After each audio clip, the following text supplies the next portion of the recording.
Hello everyone and welcome my YouTube channel 9 classes.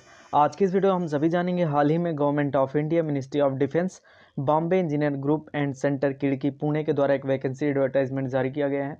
यदि आप सभी एलिजिबल या एप्लीकेबल हैं तो ऑफलाइन आवेदन कर सकते हैं। इस वीडियो में हम सभी जानने वाले हैं name of the post, total number of vacancies, पे स्केल क्या होगा, एज लिमिट क्या होगी, एसेंशियल क्वालिफिकेशन क्या होगा और कितने सारे आप सभी की वैकेंसीज़ हैं। और साथ ही साथ ये भी जानेंगे आपके डॉक्यूमेंट्स क्या लगेंगे और कैसे आपके डॉक्यूमेंट्स को अटैच करना है और आप सभी को फॉर्म को कैसे फिलअप करना होगा। इसके लिए आप सभी को वीडियो के एंड तक देखना होगा। साथ ही साथ आप सभी चैनल पर नए हैं, चैनल को सब्सक्राइब कर लें और बेल आइकन को भी प्रेस कर लें, जिससे आने वाली वीडियो की नोटिफिकेशन अपडेट आप तक बहुत ही जल्द आसानी से पहुँच सके। सो स्टार्ट करते हैं। हम सभी बात कर लेते हैं। नेम ऑफ द पोस्ट की स्टोर कीपर है, आपका सिविलियन ट्रेड इंस्ट्रक्टर है, कुक है, लेज़र है और आपका एमटीएस है। एमटीएस में बात कर लेते हैं तो आपका मैसेंजर है, वॉचमैन, गार्डनर, सफाई वाला और वाशरमैन, इन सभी की पोस्ट है। और नेक्स्ट है आपका बार्बर। अब बात कर लेते हैं आपका पे स्केल का। तो पे स्केल आपका जो पे स्केल में तो इसमें स्टोर कीपर में है आपका लेवल पे 19,900 से। और बात कर लेते हैं सिविलियन ट्रेड, इन दोनों का 19,900 से है। अगर हम एज लिमिट की बात करते हैं तो एज लिमिट सभी का 18 से 25 रहने वाला है। वो कोई भी है, आपका लेज़र, कुक, एमटीएस या स्टोर कीपर, तो सभी के लिए 18 से 25 है। अब बात कर लेते हैं एसेंशियल क्वालिफिकेशन की। तो स्टोर कीपर के लिए आपका क्वालिफिकेशन होगा, स्टोर कीपर के लिए आपका क्वालिफिकेशन 10+2 होना चाहिए किसी भी मान्यता प्राप्त विद्यालय से। और साथ ही साथ आप सभी के पास कंप्यूटर नॉलेज भी होना चाहिए और कम से कम 1 साल का स्टोर कीपर का आपके पास एक्सपीरियंस होना चाहिए। नेक्स्ट है आप सभी का ट्रेड इंस्ट्रक्टर। तो ट्रेड इंस्ट्रक्टर के लिए आप सभी को हाई स्कूल पास आउट होना चाहिए कम से कम किसी भी मान्यता प्राप्त विद्यालय से, या तो आपके पास, और साथ ही साथ आपके पास आईटीआई या एनएससी सर्टिफिकेट होना चाहिए किसी भी मान्यता प्राप्त संस्थान से। और आपके पास यदि कोई भी एक्सपीरियंस सर्टिफिकेट है तो वो भी आप सभी लगा सकते हैं। अब बात कर लेते हैं आईटीआई या एनएससी में किसका किसका होना चाहिए, यानी कौन कौन से लोग एप्लीकेबल हैं। इसमें आप सभी का यदि आपका फिटर ट्रेड है या इंजन आर्टिफिशियर है, वेल्डर है, आर्टिसियन है और आप सभी का साथ ही साथ पेंटर है, तो इन सभी में से हैं आप सभी क्या कर सकते हैं, फॉर्म को फिल कर सकते हैं। नेक्स्ट है आप सभी का कुक। इसमें आप सभी को हाई स्कूल पास आउट होना चाहिए किसी मान्यता प्राप्त विद्यालय से। साथ ही साथ आप सभी को कुकिंग का नॉलेज भी होना चाहिए, यानी आपके कुकिंग से आईटीआई होनी चाहिए।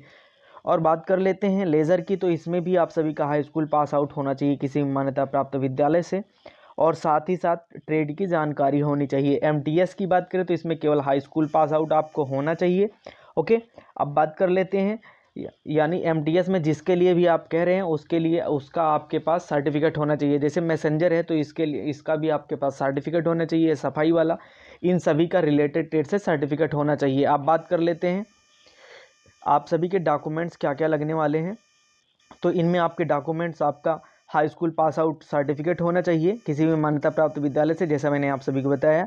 और जो आपका स्टोर कीपर है उसके लिए केवल उसी के लिए आपका 10+2 यानी क्लास 12th की भी मार्कशीट होनी चाहिए किसी भी मान्यता प्राप्त विद्यालय से। और नेक्स्ट यानी जो आपका था for the post of civilian trade instructor के लिए, तो इन सभी के लिए आईटीआई या एनसीवीटी सर्टिफिकेट, एनसीटीवीटी यानी एनएससी सर्टिफिकेट होना चाहिए। अब बात कर लेते हैं नेक्स्ट। तो इसमें आप सभी के पास नेक्स्ट इन ई ऑप्शन में दिया हुआ है passing certificate, diploma, graduation, post graduation, यदि कुछ भी और भी ज़्यादा आपके पास है यदि अवेलेबल है तो आप सभी लगा सकते हैं। ई में आपका दिया हुआ है आधार कार्ड और पैन कार्ड, यानी आपको दोनों ये नेसेसरी है, मैंडेटरी है, ऐसा नहीं है कि आधार कार्ड ही लगाना होगा। नेक्स्ट है आप सभी का एक्सपीरियंस सर्टिफिकेट, यदि अवेलेबल है तो आप सभी लगा सकते हैं। नेक्स्ट है आप सभी का latest valid non creamy layer certificate, यानी आप सभी यदि ओबीसी कैंडिडेट हैं तो आप सभी को जाति प्रमाण पत्र लगाना चाहिए, वो भी किसका, सेंट्रल का लगाना होगा। यहाँ पे आप सभी का दिया हुआ है सेंट्रल गवर्नमेंट का, आप सभी लगा देंगे। नेक्स्ट है आपका स्टेप में दिया हुआ है लेटेस्ट वैलिड इकोनॉमी, यदि आप ईडब्ल्यूएस से हैं तो ये भी आप सभी का ईडब्ल्यूएस का सर्टिफिकेट होना चाहिए। नेक्स्ट है आप सभी का यदि आप पीडब्ल्यूडी कैंडिडेट हैं यानी आप सभी दिव्यांग हैं तो उसका भी सर्टिफिकेट आप सभी के पास सीएमओ या सिविल से प्राप्त होना चाहिए। नेक्स्ट है आप सभी का यदि आप ईएक्स सर्विसमैन हैं तो आप सभी के पास डीएक्स डिस्चार्ज सर्टिफिकेट होना चाहिए। यदि आप सभी प्रेजेंट टाइम में किसी भी, यहाँ दिया हुआ है if the applicant is already central government, यदि किसी सेंट्रल गवर्नमेंट या स्टेट गवर्नमेंट की जॉब कर रहे हैं तो आप सभी के पास एनओसी फॉर्म ज़रूर होना चाहिए, यानी एनओसी फॉर्म आप सभी को सबमिट करना होगा अपने फॉर्म डॉक्यूमेंट्स के साथ में। ओके, अब नेक्स्ट की बात कर लेते हैं। यदि आप सभी विडो हैं यानी आप सभी के पति वहाँ किसी भी जॉब जो आपका डिफेंस का है उसमें कार्यरत थे और कार्यरत होने के बाद शहीद हो गए हैं, तो उन सभी के पास आप सभी के पास क्या होना चाहिए, सर्टिफिकेट होना चाहिए। ये केवल फीमेल्स के लिए है। अब बात कर लेते हैं नेक्स्ट जो मेन है आपका 2 सेल्फ एड्रेस्ड, यानी 2 आप सभी के पास सेल्फ एड्रेस्ड जिनमें आप सभी का अपना पता लिखा होना चाहिए, वो 2 लिफाफे होने चाहिए और दोनों में दिया हुआ है विद RS-22 यानी 22 रुपये के आपके क्या लगाने होंगे, टिकट। ये दोनों जो आप अंदर लिफाफे दोनों डालेंगे स्वापते यानी अपने पते के साथ में, उनमें दोनों में 22 का आपके स्टाम्प टिकट लगा देना होगा। अब बात कर लेते हैं admit card should be filled by candidate, यानी जो आपका एडमिट कार्ड होगा वो अभी हम बता रहे हैं, वो ये जितने भी सारे होंगे A4 साइज़ में आप सभी को निकालना होगा इनकी फ़ोटोकॉपी। ओके, अब बात कर लेते हैं एज रिलैक्सेशन की। तो एज रिलैक्सेशन में आप सभी देख सकते हैं एज रिलैक्सेशन में यदि आप सभी OBC हैं तो आप सभी को 3 ईयर्स का रिलैक्सेशन मिलेगा। यदि आप SC या ST कैंडिडेट हैं तो आप सभी को 5 ईयर्स का रिलैक्सेशन मिलेगा। ओके, अब बात कर लेते हैं यदि आप सभी EX सर्विसमैन हैं तो इनमें आपका दिया हुआ है, यदि जनरल हैं तो 40 ईयर्स होगा, 43 ईयर्स होगा, और यदि OBC हैं 45 ईयर्स होगा। SC और SC ST हैं, सॉरी इसमें मिस्टेक हुआ है थोड़ा सा, यदि SC ST हैं तो आपका 45 ईयर्स होगा, OBC के लिए 43 ईयर्स और आप सभी का जनरल कैटेगरी के लिए 40 ईयर्स रहना चाहिए। अब बात कर लेते हैं स्क्रीनिंग ऑफ द एप्लीकेशन की। तो स्क्रीनिंग ऑफ द एप्लीकेशन ऐसे होगा, आप सभी को एडमिट कार्ड तब जारी किया जाएगा यदि ज़्यादा एडमिट कार्ड हो जाएंगे, तो ज़्यादा एडमिट कार्ड हो जाएंगे आपके परसेंटेज के हिसाब से आप सभी को एडमिट कार्ड भेजा जाएगा। ओके, अब बात कर लेते हैं last date of receipt application की। तो ये आपका चालू हो गया है 8 जनवरी से। और बात कर लेते हैं इसका टाइम के, तो 21 दिन का टाइम होगा, यानी आप सभी 28 जनवरी तक फॉर्म को फिल कर सकते हैं। अब फॉर्म को फिल कैसे करना होगा, आप चाहे तो रजिस्टर्ड पोस्ट, स्पीड पोस्ट या साधारण पोस्ट कर सकते हैं। ओके, अब बात कर लेते हैं एग्ज़ाम की। तो ये जो आपका एग्ज़ाम होने वाला है ये पुणे में ही आपका एग्ज़ाम होगा। आप सभी को कॉल लेटर भेजा जाएगा यदि आप सभी कोई भी त्रुटि फॉर्म फिल करने में नहीं करते हैं और सारे डॉक्यूमेंट साथ में लगाते हैं। तो अब बात कर लेते हैं जो आपका जो ऊपर का एक लिफाफा होगा, इन्वेलप होगा, उसमें आप सभी को लिखना होगा application for the post of, आप जिसके लिए भी करेंगे चाहे कुक के लिए करें या बार्बर के लिए, यहाँ पे फिल कर देना होगा। और कैटेगरी जो भी है unreserved, OBC, SC ST EWS जिसके लिए है वो फिल कर देंगे। ओके, अब बात कर लेते हैं जिस एड्रेस पे भेजना है। तो यहाँ एड्रेस आपका जो 2 में लिखेंगे the commandant Bombay engineer group and centre खिड़की पुणे, ये इतना आप सभी को लिखना है, यानी जहाँ के लिए आपको भेजना है। अब बात कर लेते हैं नेक्स्ट की, यानी जो आप सभी को ये जैसे एप्लीकेशन फॉर्म है इसको आप सभी को डाउनलोड कर लेना होगा। नेक्स्ट है आप सभी का एजुकेशनल क्वालिफिकेशन, यानी ये सेकंड पेज भी डाउनलोड करना होगा। नेक्स्ट है एडमिट कार्ड, ये तीनों आप सभी को डाउनलोड कर लेने होंगे। अब इनको फिल कैसे करना है वो भी मैं आप सभी को 1 बाय 1 बता देता हूँ। चलिए हम देखते हैं। यहाँ से आप एप्लीकेशन फॉर्म में क्या फिल करना होगा आप सभी को। यहाँ पे आप सभी का पोस्ट अप्लाइड फॉर, जैसे कुक है तो कुक के लिए आप कर सकते हैं, यदि हाई स्कूल पास आउट है तो भर सकते हैं। अब बात कर लेते हैं कैटेगरी। तो कैटेगरी जो भी है आपका अनरिजर्व, OBC, SC ST कुछ भी यहाँ पे फिल कर देंगे जो आपका हो। बात कर लेते हैं नेम ऑफ कैंडिडेट, जो आपका हाई स्कूल सर्टिफिकेट में हो वही उसी को आप फिल करेंगे। आप अपना नाम यहाँ पे ब्लॉक लेटर्स में, आप जो भी फिल करना है वो ब्लॉक लेटर्स में फिल करना है, छोटे अक्षरों में यानी स्मॉल में नहीं करना है। फादर या हस्बैंड का नाम यहाँ पे फिल कर देंगे।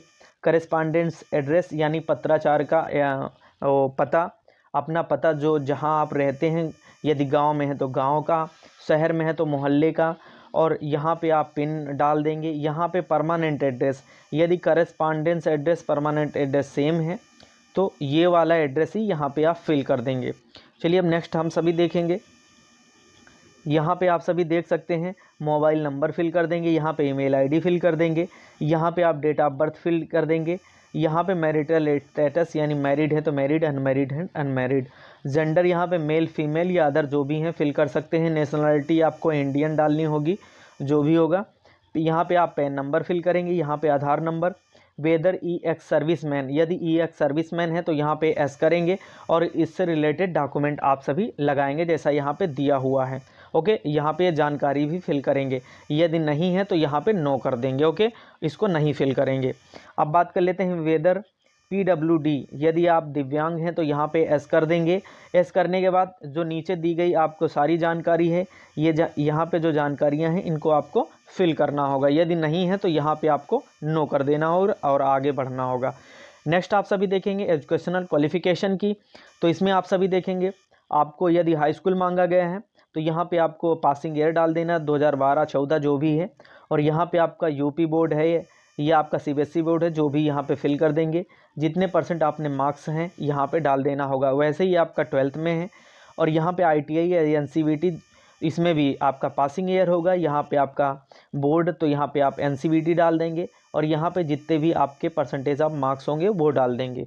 चलिए अब नेक्स्ट आप सभी देखेंगे, यहाँ पे दिया हुआ है copy of educational certificate to be fit, यानी आपको जो भी जैसे हाई स्कूल किया है तो उसकी भी एक प्रति आप ले लेंगे। नेक्स्ट है आप सभी का एक्सपीरियंस, यदि है तो यहाँ पे एस कर देंगे, और साथ ही साथ कहाँ से किया है उस ऑर्गेनाइजेशन का नाम, पोस्ट हेल्ड यानी क्या कर रहे थे आप, और यहाँ पे डेट ऑफ अपॉइंटमेंट यानी ज्वाइनिंग डेट आपको डालनी होगी, यहाँ पे डिस्चार्ज डेट डालनी होगी। ओके, अब बात कर लेते हैं यदि नहीं है तो यहाँ पे नो कर देंगे, यहाँ पे नो कर देंगे और इसकी फिल करने की कोई ज़रूरत नहीं होगी। चलिए अब आप सभी नेक्स्ट देखेंगे, यहाँ पे आप जिस दिन फिल कर रहे हैं उसकी डेट डाल देंगे, जो भी डेट होगी। यहाँ पे प्लेस अपने ज़िले का नाम डाल देंगे, यहाँ पे आप सभी अपना सिग्नेचर कर देंगे।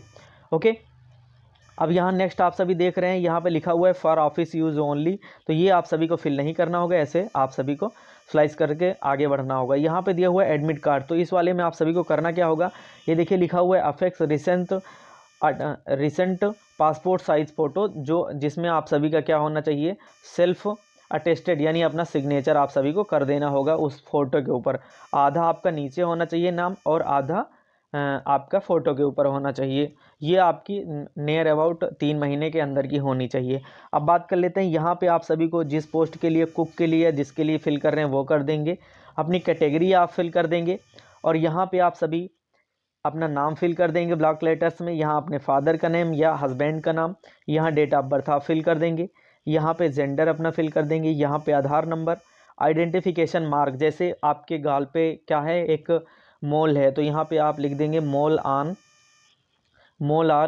जहाँ, या गर्दन पे या चेक पे, ठीक है। तो मोल ऑन क्या कर देंगे, नेक कर देंगे। ओके, यहाँ पे करस्पॉन्डेंस एड्रेस यानी अपने गांव का नाम या मोहल्ले का नाम, अपना पोस्ट ऑफिस और अपना डिस्ट्रिक्ट, ये सभी फिल कर देंगे पिन कोड नंबर के साथ में। ओके, चलिए अब यहाँ पे नेक्स्ट आप सभी देखेंगे फॉर ऑफिस यूज़ ओनली, यानी यहाँ पे आप सभी को कुछ भी नहीं करना होगा। ओके, अब ये तीनों आप सभी को फॉर्म फिल करने के बाद करना क्या होगा, तीनों फॉर्म होंगे, साथ में आप सभी को क्या है, डॉक्यूमेंट्स होना चाहिए। डॉक्यूमेंट्स में क्या, आपका हाई स्कूल और आपका क्या होना चाहिए, आधार, पैन, और क्या होना चाहिए आप सभी का, आप सभी यदि OBC हैं तो आप सभी के पास क्या होना चाहिए, OBC सर्टिफिकेट, वो भी सेंट्रल गवर्नमेंट द्वारा प्राप्त होना चाहिए, और आपका आधार कार्ड, पैन कार्ड होना चाहिए। उसके बाद आप सभी का क्या होना चाहिए, NSC सर्टिफिकेट होना चाहिए यदि ट्रेड इंस्ट्रक्टर के लिए हैं।